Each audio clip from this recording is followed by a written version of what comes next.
Exato, né? E agora a gente está vivendo aqui uma situação também que é curiosa, que são as SAFs, né? A grosso modo, as SAFs são: você pega o futebol, desmembra do clube, a dívida fica com o clube, o futebol ele começa praticamente virgem ali, não tem dívida. Tem que Hum. pagar um percentual, uns 20% do faturamento para quitar a dívida do clube, mas começa quase como do zero. Então, o Botafogo, por exemplo, foi adquirido pelo John Textor, um americano, dono também de outros clubes pelo mundo, aí, pela Europa, né, ou de ações, né, dos clubes. Ele tem parte do Crystal Palace, por exemplo, o Lyon comprou recentemente da França. E aí o cara começa a comprar jogador, vai fortalecendo o time. Botafogo hoje quase foi para a Libertadores, não foi porque perdeu o seu jogo para o Atlético lá no Paraná. Mas a dívida fica, né?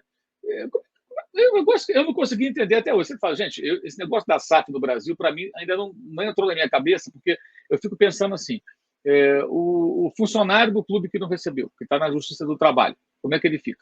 O técnico mesmo, que ganhava um grande salário, que não recebeu, também tem um direito, ele trabalhou. O cara que vendia copinho de café para esse clube, né? De repente, a empresa é pequena, o cara faz aqueles copinhos de café descartáveis e tudo, e o cara tem, de repente, 20 mil reais para receber. E aqueles 20 mil reais para ele fazem diferença para caramba, porque ele é uma pequena empresa e tudo. Como é que ficam essas pessoas? Como é que ficam essas empresas? Né? O clube não paga, aí contrata um jogador de 6 milhões de euros, 2 milhões de euros. Não é um negócio meio assim, a gente quase não, a nossa empresa esportiva não discute isso. A SAF é a solução. Tá bom, mas e o pessoal os credores? Né? Isso me parece quase um calote oficializado. Assim, ó, Não, eu ia dizer, isso é né? um calote.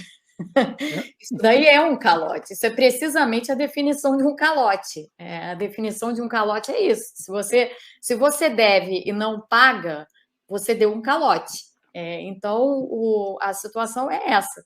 E do jeito que você descreve, é realmente um calote oficializado. É insustentável essa situação, eu imagino. Agora, por outro lado,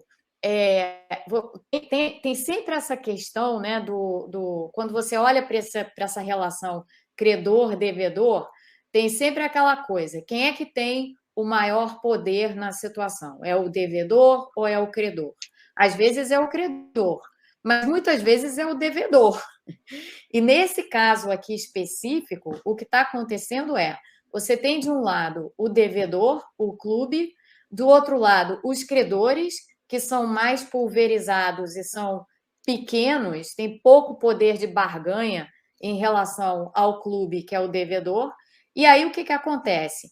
Tem um desequilíbrio de poder assim nessa negociação, né? Se você fosse imaginar essa situação assim, no mundo da economia, o que ia acontecer necessariamente é precisamente o que a gente vê acontecer. O país dá calote e pronto, acabou, entendeu? Fica todo mundo lá vendo navios.